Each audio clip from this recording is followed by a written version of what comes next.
بسم اللہ الرحمن الرحیم۔ السلام علیکم، میں ہوں جاوید اقبال اور آپ دیکھ رہے ہیں پروگرام سچ کے ساتھ۔ اختتام ہفتہ یقینی طور پر پاکستان کے لیے یہ ایک بہت اچھی خبر تھی کہ ایف اے ٹی ایف کے حوالے سے پاکستانی اقدامات کو ایف اے ٹی ایف نے تسلیم کیا، اور اب یہ امکانات روشن ہو گئے ہیں کہ اکتوبر میں جب آن سائٹ وزٹ ہوگا ایف اے ٹی ایم کے ٹاسک فورس کا، تو اس کے بعد Pakistan F A T F کی گرے لسٹ سے نکل جائے گا، کیونکہ پاکستان کو جو دیے گئے 34 اہم پوائنٹس تھے جن پر 2 ایکشن پلانز پر عمل درآمد کرنا تھا پاکستان کو، وہ پاکستان نے پورا کر دیا اور اسے ایف اے ٹی ایف نے تسلیم کیا ہے۔ ایک عرصے سے ظاہر ہے کہ 2018 سے Pakistan F A T F کی گرے لسٹ میں ہے، اور اس گرے لسٹ کی وجہ سے ظاہر ہے پاکستان میں پھر عالمی سرمایہ کاری کے لیے بھی مسائل، اور پھر جب عالمی برادری سے اور اس کے ساتھ ساتھ جو عالمی ادارے ہیں، جو مالیاتی ادارے ہیں، جب آپ ان سے ڈیل کرتے ہیں تو اس میں بھی کئی مشکلات کا سامنا کرنا پڑتا ہے۔ تو اب یہ جو فیصلہ ہوا ہے، یقینی طور پر اس پر ہم نے دیکھا کہ وزیر اعظم Shehbaz Sharif, army chief general Qamar Javed Bajwa اور وزیر خارجہ بلاول بھٹو زرداری نے بھی پوری پاکستانی قوم کو مبارک دی ہے، اور وہ لوگ جنہوں نے اس کمٹمنٹ کو پورا کرنے کے لیے دن رات کام کیا، مختلف ادارے، جی ایچ کیو میں قائم کور سیل، پاکستان کی سول اور ملٹری قیادت نے مل کر اور اداروں نے مل کر جو یہ کمٹمنٹ پوری کی ہے، اس میں یقینی طور پر ان کی خدمات قابل تحسین ہیں۔ آج وزیر خارجہ بلاول بھٹو زرداری نے بھی یہ کہا ہے کہ امید ہے کہ ٹاسک فورس جب اکتوبر میں پاکستان کا دورہ کرے گی اور آن سائٹ وزٹ کرے گی تو اس کے نتیجے میں پاکستان گرے لسٹ سے نکل جائے گا۔ اور اس کے ساتھ ساتھ وزیر خارجہ بلاول بھٹو یہ بھی کہتے ہیں کہ معیشت کو مضبوط کرنے کے لیے اور مالیاتی نظام میں اصلاحات کے لیے موجودہ حکومت پرعزم ہے، اور وہ عوام کی بھلائی کے لیے بہتر کام سر انجام دے گی۔ اس کمٹمنٹ کو اور پھر اس کے نتیجے میں حاصل ہونے والی کیا معاشی صورتحال میں ہمیں ریلیف مل سکتا ہے، ان تمام معاملات پر ہم اپنے پروگرام کے اس پہلے حصے میں بھی بات کریں گے۔ اس کے لیے ہمیں جوائن کر رہے ہیں اسٹوڈیوز میں، ہمارے ساتھ ہوں گے مسلم لیگ نون کے سینئر رہنما جناب صدیق الفاروق صاحب، آپ کو خوش آمدید کہتے ہیں۔ شکریہ جاوید اقبال۔ ویڈیو لنک پہ ہمیں جوائن کر رہے ہیں دفاعی تجزیہ کار بریگیڈیئر ریٹائرڈ سید نذیر صاحب، آپ کو بھی خوش آمدید کہتے ہیں، اور گفتگو کا آغاز بریگیڈیئر صاحب آپ ہی سے کریں گے۔ بریگیڈیئر صاحب، یہ ہماری ایک کمٹمنٹ شو کر رہی ہے، ظاہر ہے نہ صرف عالمی برادری کے لیے وہ کمٹمنٹ ہے بلکہ ہمارے ملک کے لیے بھی ایک ضروری یہ امر تھا، کیونکہ آپ کو معلوم ہے کہ دہشت گردی کے خلاف جنگ میں پاکستان کی افواج نے، پاکستان کے سیکیورٹی کے اداروں نے، قانون نافذ کرنے والے اداروں نے، پاکستان کی سول قیادت نے اور پاکستان کی عوام نے بہت بڑی قربانیاں دی ہیں۔ تو یہ گویا ہم نے پوری دنیا کے سامنے ایک کمٹمنٹ شو کی ہے۔ جی بہت شکریہ۔ جہاں تک ایف اے ٹی ایف کے گرے لسٹ سے نکلنا کا تعلق ہے، تو یہ پاکستان پہلے بھی گرے لسٹ میں 2 دفعہ رہ چکا ہے، اور ایک دفعہ پی پی پی کی حکومت تھی، پھر مسلم لیگ نون کی حکومت تھی، اور اب پھر مسلم لیگ نون کی حکومت ہے۔ لیکن 2018 کے جون میں جب ہمیں گرے لسٹ میں ڈالا گیا تو کوئی 10 پوائنٹ انہوں نے دیے تھے، رجیم دیے تھے، اسٹریٹجک رجیم، اس میں کچھ اصلاحات کرنے تھے۔ اس کے بعد اس نے اس کو 21 میں 27 پوائنٹ پر لے گیا، جس میں ہم نے تقریباً 25 پورے کیے، اور پھر اس کے بعد انہوں نے ایک اور گول پوسٹ دیا، وہ 34 کا تھا، اور 34 کو اب ہم نے پورا کیا ہے، اور انہوں نے خود کہا ہے ابھی ایف اے ٹی ایف کے صدر نے کہ پاکستان نے پوری تنہائی کے ساتھ اور ہمارے جو ریکوائرمنٹ تھے، ہمارے جو رجیم تھے، اس کو پوری طرح سے ایڈریس کیا ہے۔ لیکن فارملی ان کا جب آن گراؤنڈ وزٹ ہوگا اس کے ٹیم کا، تو وہ کنفرم کیا، اور اکتوبر میں پھر پاکستان گرے لسٹ سے نکل جائے گا اور وائٹ لسٹ میں آ جائے گا۔ اب بات یہ آ جاتی ہے کہ یہ گرے لسٹ میں ڈالنا اور پھر اس سے نکلنا یقینی پاکستان کا اور آج کل جو اسپیشلی دنیا کا جو اقتصادی نظام ہے، اور پھر ہمارے ملک کا جو اقتصادی نظام ہے، وہ ایک طرف پر تو قرضوں، آئی ایم ایف وغیرہ، ورلڈ بینک وغیرہ، اور پھر انٹرنل سرکولیٹرکس، اور باقی جو مہنگائی ہے جو کہ یوکرین رشیا وار کے ذریعے، پھر جو انرجی کرائسس ہے، پوری دنیا، پھر کرونا گزرا ہے۔ تو ان حالات میں یقینی طور پر اقتصادی طور پر خود سنبھالنا اور خصوصاً اس گرے لسٹ سے نکلنا، یہ ایک بہت بڑا مائل سٹون ہے جو پاکستان نے اچیو کیا ہے۔ لیکن اس کے لیے جو کریڈٹ جاتا ہے وہ یہ ہے کہ یہ ایک کنسسٹنٹ ایفرٹ رہا اور اس میں جو GHQ میں کور سیل بنا تھا اس میں تقریباً 30 منسٹریز کے مختلف جو ان کے اہداف تھے، ان کے جو ریکوائرمنٹ تھے، جس میں پارلیمنٹ سے قانون سازی کرنی تھی، اس کے علاوہ اس کے جو پروزیکیوشن سسٹم تھا اس کو ٹھیک کرانا تھا، اس کے علاوہ جو بینکنگ سسٹم تھا اس میں مانیٹرنگ سسٹم اور اس کے جو ریجیمز تھے ان کو امپلیمنٹ کرانا تھا. پھر جو ٹارگٹ دیے گئے تھے اس کو اچیو کرتے رہے.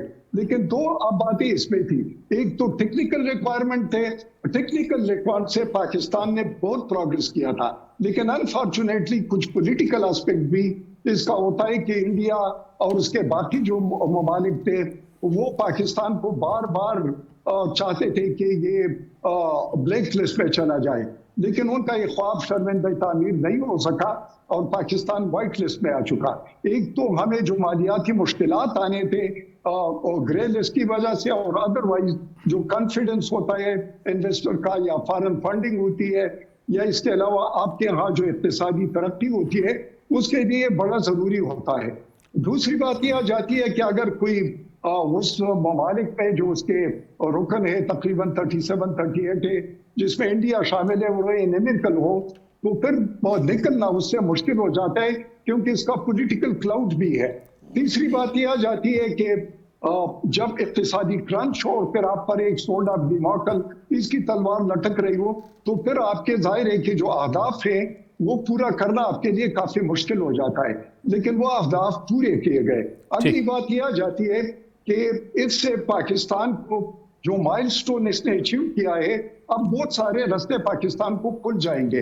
وہ جو انویسٹر جی اقتصادی لحاظ سے سیکیورٹی لحاظ، بالکل صحیح، بالکل صحیح. صدیق الفاروق صاحب، ایک تو یہ ہے کہ ایک بل ہو تو آپ مشکل سے مشکل صورتحال سے بھی نکل جاتے ہیں. اس وقت ایک ظاہر ہے معیشت کے لیے ایک مشکل صورتحال ہے، آپ کی حکومت کے لیے بھی مشکل صورتحال ہے، لیکن ہم نے دیکھا کہ دہشت گردی کے خلاف جنگ میں بھی ہم نے قربانیاں دی، ہم نے اس کو بھی جڑ سے اکھاڑ پھینکا. پھر افغانستان کے بھی مسائل تھے، پھر خارجہ سطح پہ بھی مسائل تھے، لیکن جب کمٹمنٹ ہو، ادارے آپس میں کوارڈینیشن میں ہوں تو بڑے سے بڑے معاملات حل ہو جاتے ہیں، اور یہی FATF میں ہم نے دیکھا ہے. بسم اللہ الرحمن الرحیم. بہت شکریہ جاوید اقبال صاحب. بریگیڈیئر صاحب نے بھی خاصی باتیں جو ہیں بنیادی کی ہیں، بڑی درست. یہ جو آپ نے بات کی ہے میں اس کی تائید کرتے ہوئے یہ کہتا ہوں کہ سب سے زیادہ ضروری کسی بھی ملک کے لیے اس کا اپنا نظام ہے.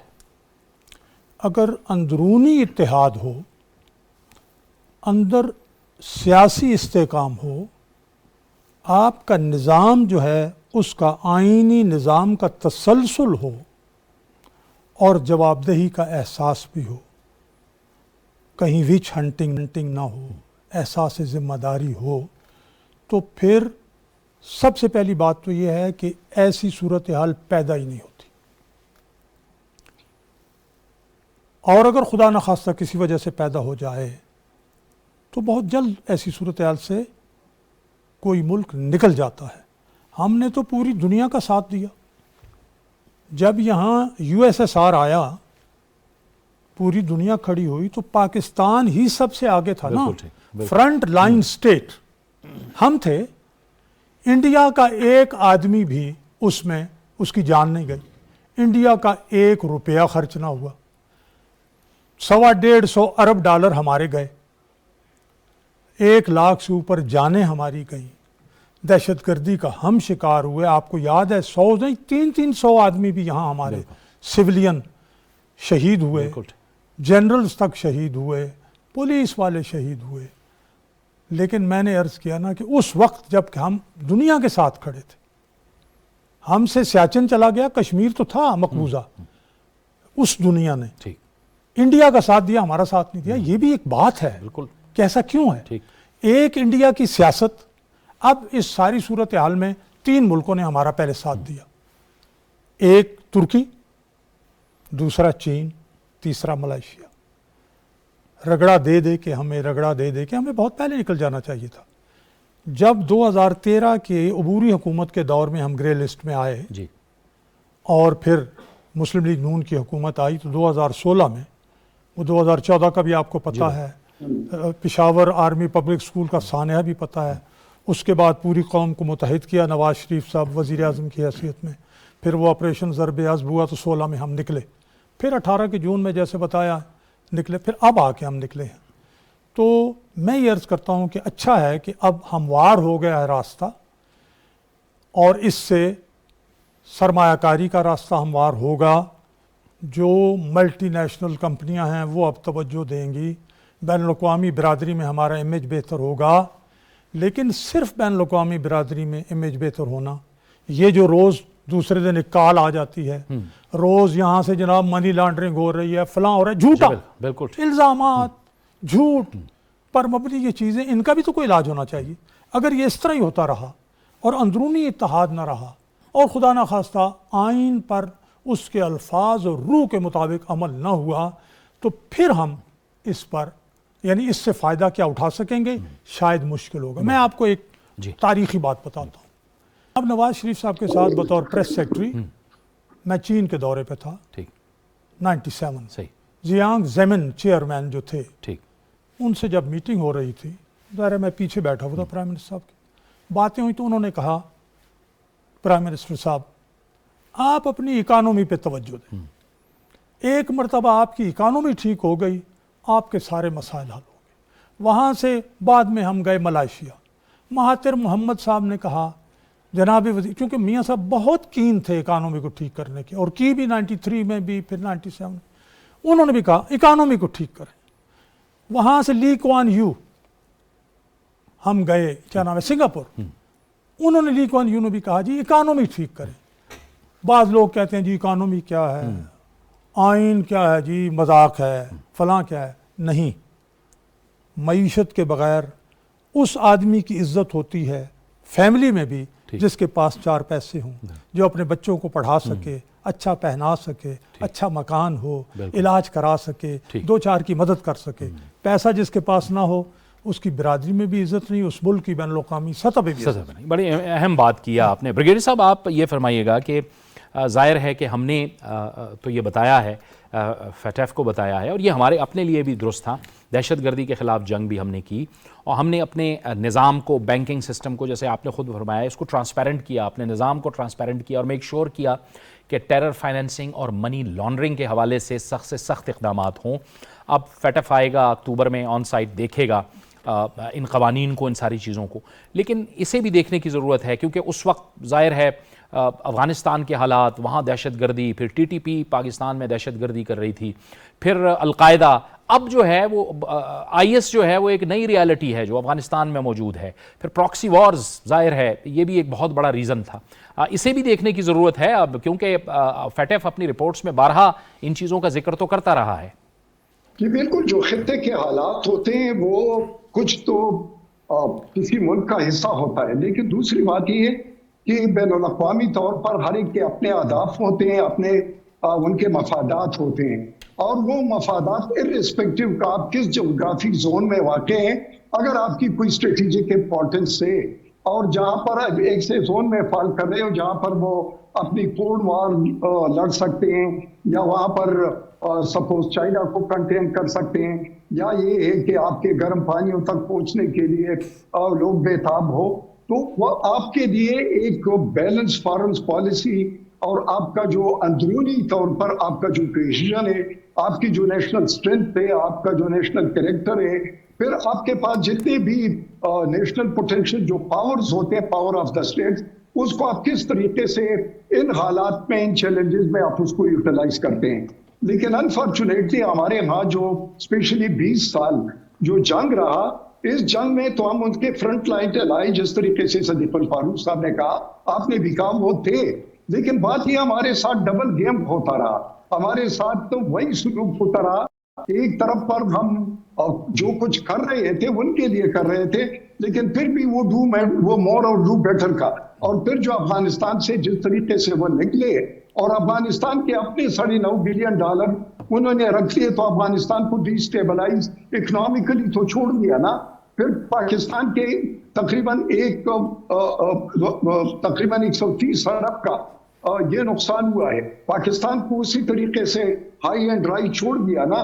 تیسری بات یہ آ جاتی ہے کہ یہاں پر ایک دشمن ملک انڈیا جو تھا, اور اس کا وہاں پر میرے خیال میں ایک لائبریری بنائی ہے, ایک سلال دین وغیرہ کی بات کر رہے تھے. باقی تو ان کا کوئی نقصان نہیں ہوا ہے, لیکن پھر بھی انڈیا کا جتنے بھی اسٹریٹجک پارٹنرشپ ہے وہ ان کے ساتھ تھا جن کے ہم فرنٹ لائن الائی تھے. تو جتنے بھی آپ کے منسٹریز ہوتے ہیں, فارن منسٹری سے لے کر آپ کا جو لا منسٹری ہے جو جی ایچ کیو میں, یا اس کے علاوہ فارن منسٹری کا, فائنانس منسٹری کا, اور اس کے علاوہ آپ کا جو میڈیا ہے, اور اس کے علاوہ جو بینکنگ لاز ہے, یہ سب چیزوں کو ایک منٹ پہ لانا, ایک سینرجائز ایفرٹ کرنا, اور پھر ان گول پوسٹ کو پورا کرنا اس ٹائم فریم میں, میرے خیال میں کہ یہ ایک اچیومنٹ ہے. اور میں یہ دیکھتا ہوں اس سے کہ پاکستان کی قوم اور پاکستان کے ادارے اگر کسی چیز کا عزم کر لیتے ہیں اور ایک سینرجک ایفرٹ ڈال دیتے ہیں, تو جس طریقے سے ہم نے ایٹمی پروگرام کو اپنے منطقی انجام سے, باوجود اس کے کہ اس کے بہت زیادہ مخالف تھے, پوری دنیا کے انٹیلیجنس ایجنسیز ان کے پیچھے پڑی ہوئی تھی, لیکن پھر بھی ہم نے وہ گول حاصل کر لیا. اسی طرح ایک FATF کا گول تھا جو کہ ہمیں پوائنٹ دیتے رہے, آخر 34 پر آ کر ہم نے پورے کر لیے. تو یہ نیشنل ریزالو کی بھی بات ہوتی ہے, اور اگر نیشنل ریزالو ہو تو ہم نے 80 کی قربانی دے دی, لیکن ہم نہ سری لنکا بنے اور نہ کوئی ہم شام بنے اور نہ ایران بنے, الحمدللہ لیبیا بنے, ہم پاکستان ابھی تک قائم ہے اور ایک نیوکلیئر اسٹیٹ ہے. تو یہ ریزالو کی بات ہوتی ہے, اس ریزالو کو ہم نے نیشنل ریزالو کو پریزرو کیا اور اس کی ہم نے ڈسپلے کی ہے, اور یہ بڑی بڑی اسٹرینتھ ہے ایک قوم کی. ٹھیک ہے صدیق الفاروق صاحب, اب جیسے بغیر صاحب بھی فرما رہے تھے کہ ایک ریزالو ہے, لیکن آپ بھی ابھی آپ نے اپنی گفتگو میں کہا کہ اکانومی بہت معاشی صورتحال جو ہوتی ہے کسی بھی ملک کی وہ بہت ضروری ہے, اس کے لیے ایک سیاسی استحکام کی بھی ضرورت ہوتی ہے. اس وقت آپ کو ایک بار پھر تحریک انصاف اور عمران خان وہ کہتے ہیں کہ جی یہ ایسی حکومت ویسی حکومت, آج پھر وہ تقریر کر رہے ہیں لوگوں کو مختلف شہروں میں اکٹھا کر کے.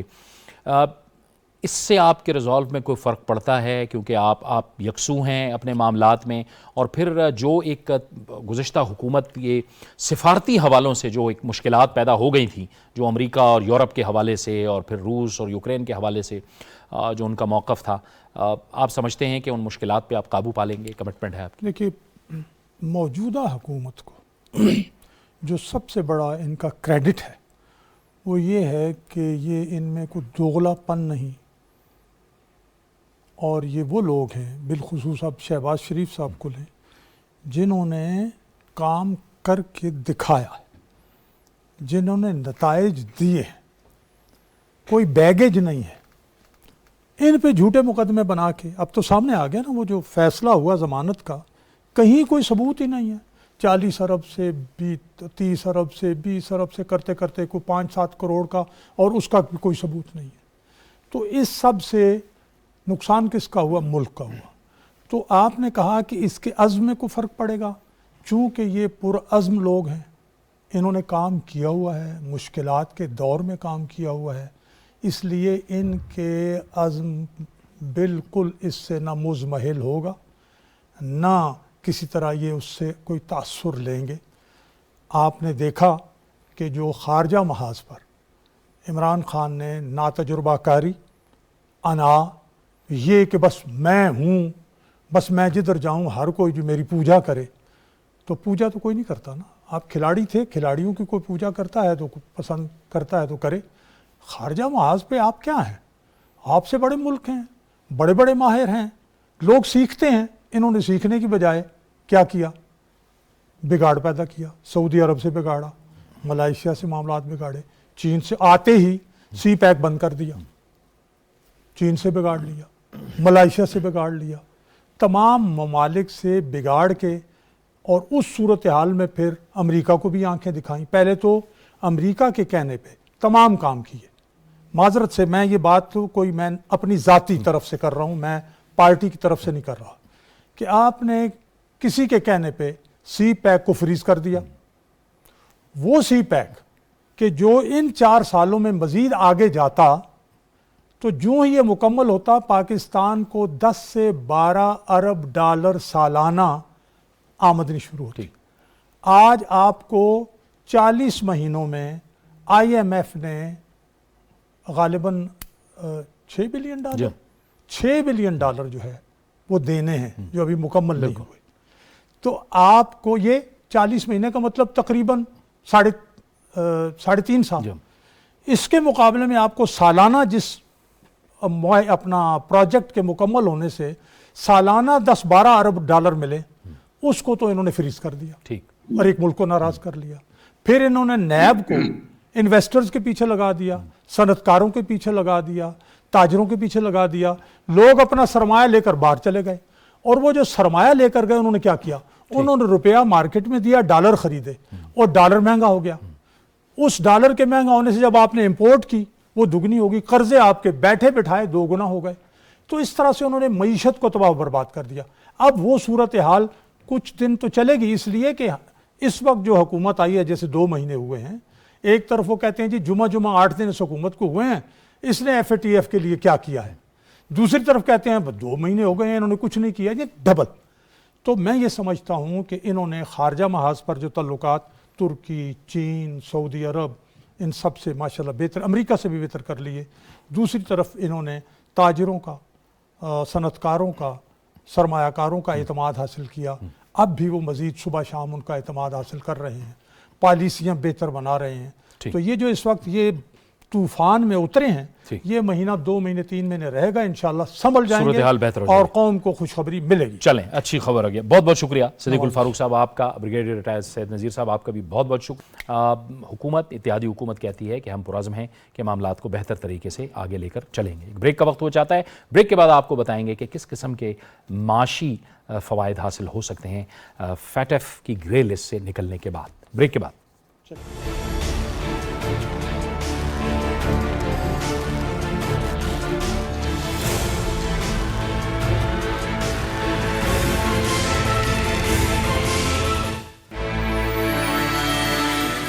کی پہلی کرن کے ساتھ پاکستانیوں کے نام آگاہی کا ایک پیغام. ملک کے نامور صحافیوں اور کالم نگاروں کی بہترین ٹیم، جن کا کام خبر کو صحیح زاویے سے پرکھنا اور بہترین انداز میں قارئین کو آگاہ کرنا ہے تاکہ قارئین کریں ہر نئی صبح کا آغاز پاکستان کے بہترین اردو اخبار روزنامہ نئی بات کے ساتھ. سیاست، حکومت، معیشت، عدالت، کھیل، شوبز، عالمی منظرنامہ، ٹیکنالوجی اور دلچسپ و عجیب خبروں کے ساتھ تمام بڑے شہروں سے بیک وقت شائع ہونے والا پاکستان کا معتبر ترین اخبار روزنامہ نئی بات. آج ہی اپنے اخبار فروش سے طلب کریں.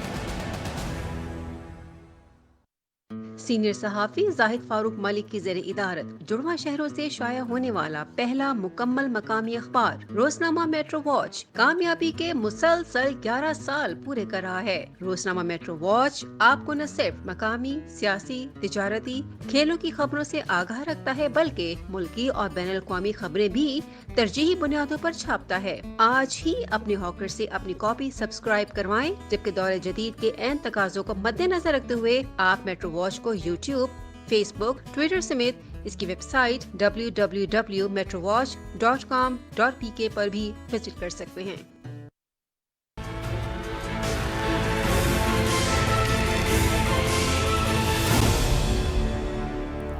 پروگرام ناظرین ایک بار پھر آپ کو خوش آمدید کہتے ہیں. توانائی بحران پر قابو پانے کے لیے اب اقدامات کا سلسلہ شروع ہو چکا ہے. سندھ نے پہلے فیصلہ کیا، اس کے بعد پنجاب اور پھر اسلام آباد کے اندر بھی کاروبار کو 9 بجے بند کرنے کا فیصلہ کیا گیا ہے، کیونکہ حکومت کہتی ہے کہ اس سے توانائی کی کافی بچت ہوگی. لیکن اس کے ساتھ ساتھ ظاہر ہے کہ توانائی کے جو متبادل ذرائع ہیں اس پر بھی ہمیں جانا ہے. اور اس وقت جو ایک مشکل معاشی صورتحال درپیش ہے حکومت کو، جس میں IMF کے ساتھ بات چیت چل رہی ہے اور ابھی IMF سے حتمی بات چیت ہونا ہے. اس سے پہلے جو مشکل فیصلے کیے کہ اقدامات لیے گئے، پیٹرولیم مصنوعات کی قیمتوں میں اضافہ کیا گیا، یعنی سبسڈیز واپس لی گئیں، اس پر بھی کافی تنقید کی گئی. لیکن حکومت یہ کہتی ہے کہ یہ وہ فیصلے تھے جو گزشتہ حکومت نے ایک معاہدے کی شکل میں IMF کے ساتھ کیے تھے، جسے پورا کرنا اب اس حکومت کی ذمہ داری ہے. اس کے ساتھ ساتھ ہم نے دیکھا بریک سے پہلے جب ہم بات کر رہے تھے کہ جو FATF ہے اس کی گرے لسٹ سے بھی پاکستان اکتوبر میں نکل آئے گا. آن سائٹ وزٹ کے بعد اس سے بھی سرمایہ کاری کے لیے ذرا بہتر ماحول ہوگا.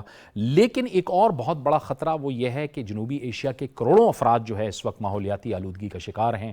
اور ورلڈ بینک کی رپورٹ جو پچھلے سال آئی تھی اس میں کہا گیا تھا کہ 2030 تک تقریباً 160 ارب ڈالر تک کا معاشی نقصان ہو سکتا ہے۔ اور ہم دیکھ رہے ہیں کہ پاکستان میں بھی بارشوں کا سلسلہ شروع ہو گیا ہے اور خدشات کا بھی اظہار کیا گیا تھا کہ کچھ زیادہ بارشیں ہو سکتی ہیں۔ اس سے پہلے بھی ہم یہ دیکھتے رہے ہیں، درجہ حرارت میں بھی اضافہ ہوا۔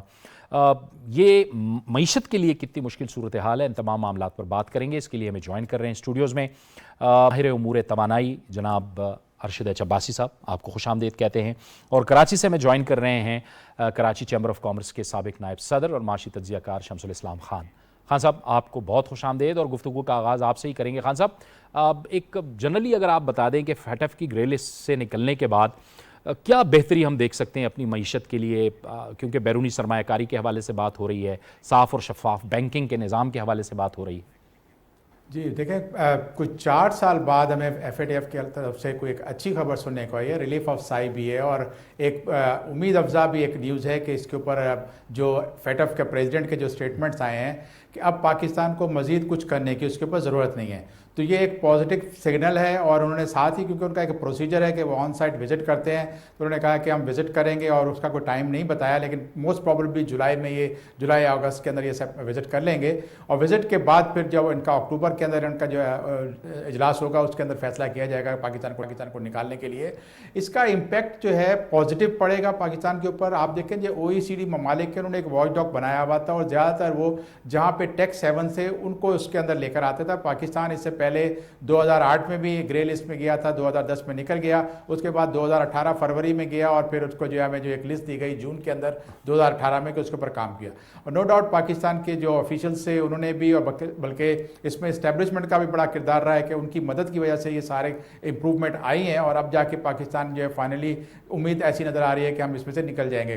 اس سے آپ کو انویسٹمنٹ جو ہے، جو فورن انویسٹرز ہیں، وہ آپ کو آسانی ان کو ہوگی کہ جی وہ یہاں پاکستان میں انویسٹمنٹ کریں گے، کیونکہ آپ نے دیکھا کہ گزشتہ سالوں میں آپ کی جو ایف ڈی آئی ہے وہ بہت ہی کم رہی، اور پاکستان کو دو کہ ہوم ریمیٹنس بہت آ گئی، ایکسپورٹس میں گروتھ ہوئی، لیکن ایف ڈی آئی بالکل نہیں آ رہی تھی، وہ بہت معمولی ہو گئی تھی۔ اور پاکستان کا جو اس وقت بیلنس آف پیمنٹ کا مسئلہ ہے، اس میں اگر ایف ڈی آئی آتی ہیں تو وہ ہمیں ایک بہت زیادہ ہمیں ہیلپ آؤٹ کرے گا، کیونکہ پاکستان میں اگر انڈسٹری لگتی ہے، جاب کریشن ہوتی ہے، اور اس کا سرپلس اگر ہوتا ہے ایکسپورٹ کے لیے، تو ایکسپورٹس بھی بڑھیں گی، ان امپلائمنٹ جو ہے وہ آپ کی کم ہوگی، تو اس پہ پاکستان جو ہے ایک بینیفیشری ہو سکتا ہے۔ لیکن ہمیں جو ہے بڑا دیکھ کہ اس کو کام کرنا ہوگا، کہ اس وقت جو آپ نے دیکھا کل سے جو سوشل میڈیا پہ ایک میراتھن چل رہی تھی، تو اس سے ہمیں تھوڑا سا اپنے آپ کو کنٹرول کرنا ہوگا۔ جیسے آج ایک اسٹیٹمنٹ بھی آیا ہے آفیشلز کی طرف سے، ہیرا ربانی خر کی طرف کہ it's too early to celebrate, تو ہمیں تھوڑا سا محتاط ہونا ہوگا، اور اکتوبر تک کا ویٹ کریں، انشاءاللہ اس میں بہتری آئے گی۔ اور پاکستان دیکھیں، اس میں صرف پاکستان الون گرے لسٹ میں نہیں تھا، آپ نے دیکھا ریسنٹلی اور بھی ممالک کو ان کو شامل کیا گیا تھا۔ اور اصل جو اس کی وجہ ہے وہ دیکھیں، وہ زیادہ تر ہم جیسے ڈیولپنگ کنٹری پہ پولیٹیکلی وہ پریشر ڈالتے ہیں۔ آپ دیکھیں ٹیکس ہیون تو آپ کو یورپ کے ممالک میں بہت ساری جگہیں ایسی نظر آئیں گی جہاں ٹیکس ہیون ہے، پاکستان میں تو پیسہ ہے ہی نہیں، تو کہاں سے وہ اتنا زیادہ وہ اس کی جو وہ کریں گے کہ وہ اس کی منی لانڈرنگ ہوگی یا دوسرا ہوگا۔ لیکن ہم پہ ایک پریشر ڈالا گیا تھا، الحمدللہ ہم سب کی جو ہے کوششوں سے اس کے اوپر جو ہے اب آسانی آ رہی ہے، اور پاکستان کی جو ہے اپنے جو معاملات ہیں جس کے اوپر اب دنیا جو ہے بہت زیادہ ٹرانسپیرنسی کر رہی ہے، کہ ٹرانزیکشن جتنی ہو رہی ہیں، پیمنٹس آ رہی ہیں، ایکسپورٹس کی پیمنٹس ہیں یا امپورٹ ہو رہی ہیں، تو وہ ساری کی ساری ڈاکومنٹڈ ہوں، اور اس پہ پاکستان نے بہت زیادہ کام کیا۔ آج تو پاکستان جو ہے وہ اگر اکاؤنٹ بھی کھلوانا ہو تو پہلے آپ کو این ٹی این نمبر لینا پڑتا ہے، تو اس کے بغیر اس کا اکاؤنٹ نہیں کھلتا۔ یہ بات آپ درست کہہ رہے ہیں، کیونکہ اب وہ جو آپ کی جو ڈرٹی منی ہے وہ کہیں انویسٹمنٹ ہو رہی ہو، کہیں جا رہی ہو، بالکل آپ درست کہہ رہے ہیں کہ اب اکاؤنٹ کھولنا بھی اب اتنا آسان نہیں رہا، اور دوسرا یہ ہے کہ اس کی جو ویریفیکیشن وغیرہ کا جو پروسیس ہے بھی اب بہت ایک مستقل فیچر بن گیا ہے، کہ ہر کچھ عرصے کے بعد آپ کو جا کے بایو کرانا پڑتا ہے، یہ ساری چیزیں ہیں۔ لیکن دوسری طرف ارشد عباسی صاحب، ہم دیکھ رہے ہیں کہ ایک بہت بڑا جو انرجی کی مد میں ہمارے سامنے ایک بہت بڑا ایک چیلنج ہے۔ ایک تو گردشی قرضوں والا معاملہ ہے، وہ ایک بہت بڑا پیسہ دن بدن بڑھتا چلا جا رہا ہے، دوسری طرف ایک بحران ہے، لوڈ شیڈنگ ہے۔ یہ جو موجودہ کچھ اقدامات ہم نے لیے ہیں، کچھ اس سے صورتحال کی بہتری ہو سکتی ہے۔ کیا ہم دیکھ رہے ہیں کہ ہم تو اس لوڈ شیڈنگ سے نکل گئے تھے، لیکن اس کے بعد ہم پھر اسی گھن چکر میں آ گئے؟ جاوید، میرے خیال میں آج سے 4-6 مہینے پہلے ہم نے ایک سجیشن دی تھی گورنمنٹ کو کہ ہمارے پاس تو سرپلس بجلی ہے، تو کیوں نہ 2000 میگا واٹ افغانستان کو دی جائے، جن کے پاس ٹوٹل 600 ہے۔ لیکن اچانک جو ہمارے تھرمل پاور پلانٹ تھے، چاہے کول پہ تھے، گیس پہ تھے یا آئل پہ تھے، پتہ لگا ہمارے پاس فیول نہیں ہے۔